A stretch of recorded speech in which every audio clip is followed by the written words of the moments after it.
Hello to all my archery friends. The topic today is a unique multifunction bow press and rigid bow vise. My name is Joe Marzullo, Archer 1541 on YouTube. Some of you may have watched the many technical bow videos I've made over the years with regard to knock travel, both vertical and horizontal, bow torque, third axis adjustment, and arrow flight control. Just as with those videos, I'm not paid by the manufacturers. I just provide factual test data and some design thoughts. I'm not a professional advertiser, so please bear with my using reference notes. Old guy, forget everything. There are many good bow presses on the market, and they all do essentially the same things. They compress the bow limbs so you can work on the strings or do something in that area. Also, many bow vises with various degrees of functionality. But going beyond the basic bow press function is an innovative new bow press created and built in the USA by Jeff Howard. His company is Total Vise, which is located in Montana. After viewing his press online, I contacted Jeff and volunteered to provide some insights into the development of his bow press and bow vise. First, let's do a quick overview of the bow press construction and basic functionality. Subsequent videos will provide info on how to do various bow-related operations and adjustment. This press has the optional axis adapter, which is right here, which I highly recommend. Its construction is very rugged and solid with all welded joints, and I believe it's a legacy press. It can be passed on to the next generation because I don't see how you could wear it out. There's adjustable fingers here that adjust to every bow limb situation on both ends, so you can make it work for any bow press that you want to. So now let's take a look at the bow located in the press. There's a lot of accessibility to the cams and the bowstrings and everything you want to get to on the bow. You can also take the whole bow and rotate it like this or this to add even more accessibility. The bow can be rotated like this, left and right, as well. It can be also tilted if you so desire, like this or like that. So you can move this bow anywhere you want to. So right now I'm just going to clamp all the movements. So here's a bow mounted in the bow press, and limbs are ready to be compressed. So I'm going to start compressing limbs. And you'll see that as the limbs are being compressed, the slack is being taken out with this little elastic cord, which prevents the bowstring or the cables from jumping off their location, which happens many times. So that's just one of the little innovative things that this bow press does. Next, we're going to show this bow press in vertical drawboard mode, and we'll see what happens with that. Now here's the bow press set up in its vertical drawboard mode. This is part of a standard package to have this ability. The bow can be easily drawn with the crank handle here at the end, manually. If you want the ability to draw it faster than you can with a handle, just to save time, you can use an electric drill and just power it up. It's a time saver to use an electric drill for sure.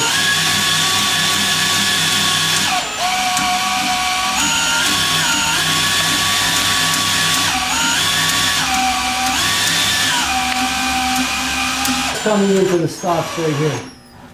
And so at this point I would not use the electric drill because it's easy to overdrive it, and then I would just use the handle and bring it in slowly and see if the cams are in sync, if both stops are engaging at the same time. Now it's not always as easy as you would like it to have it on the bottom, So maybe I'm going to do this to the bow, and I'm going to take a look at this bottom stop. And I see on this bottom stop, this one's late. This one's contacting on time, and so now I know there's an adjustment to be made. This is very critical in any bow to have the stops hitting simultaneously and have both cams in sync. But it's very easy to see this now. Now, another functionality that you can do at this point is to check the actual draw length. But before we do that, let's talk about how draw length is measured. If you look at this little drawing I made, draw length is measured from a point that's the lowest point of the handle out to a point in space 1.75 inches, 1 3/4 inches. And so that point is kind of hard to get to. That's out here someplace, right? How do you measure from there? So you don't. But this handle right here is 1 inch in diameter. So the distance from here to that point in space becomes 2.75 inches, or 2 3/4 inches. So now if I have a yardstick, 2 3/4 inches cut off of that, and I just put that against that bar, I can now measure the actual draw length. The actual draw length on this bow is 27.5 inches. So the manufacturer indicated that this is a 27-inch draw bow when in fact it's not, it needs some adjustment. It's 27.5 inches. This is not unusual to have bows be different in draw length than what the draw mods or the spec show.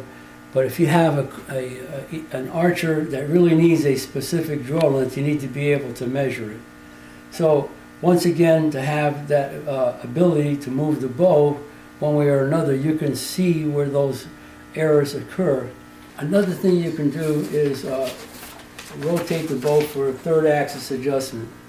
Now I'm not going to go into the actual adjustment, I'm just going to show you how it can be done. So here is a bow that's at full draw. I can rotate it like this, up or down, and now I have a bow at full draw pointing down at an angle. That's the way to correctly adjust third axis on your sight. You can't do it statically, it has to be done at full draw. But in the machine it's so much easier. So let's rotate it back. I could have the same thing up or down, any way I wish, to make it convenient and accurate for me to understand where the error occurs.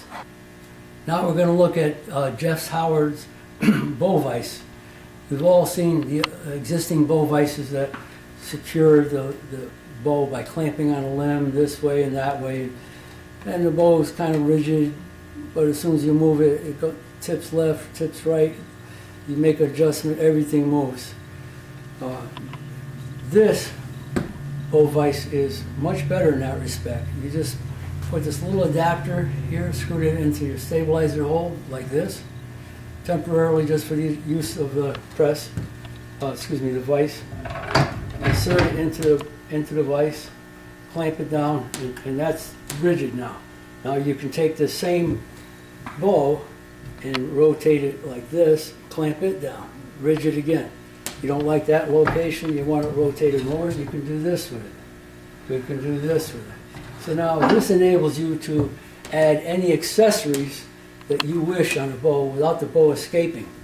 So if I make this really tight right now, that's not going to go anyplace. I can put a sight on, I can do any accessory I want in this bow, and it's going to stay right where I put it. It's rigid, it's solid. So now, if you also want to do a sight adjustment, first and second axis, you can do that because the bow is, you have the ability to tilt it this way or that way. I get that string plumb, that's perfect. If I want to also rotate it this way and that way to get the string plumb on that plane. Now once I've done that, I can now adjust first and second axis on that sight.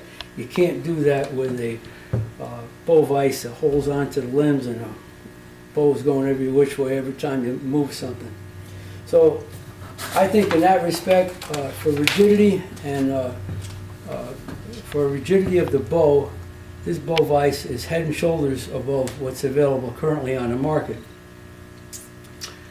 I believe that with the total vise bow press, with the optional axe, which I like, and the bow vise, you now have a complete technical station that takes up minimum room but provides maximum function.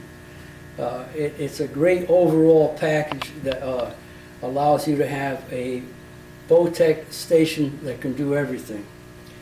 For more information, go to totalvise.com on your computer or smartphone, and I think you can get some additional questions answered there with regard to cost and shipping. That's something I'm not involved with, but Jeff, that's his business, and he'll be happy to talk to you and explain to you how it works.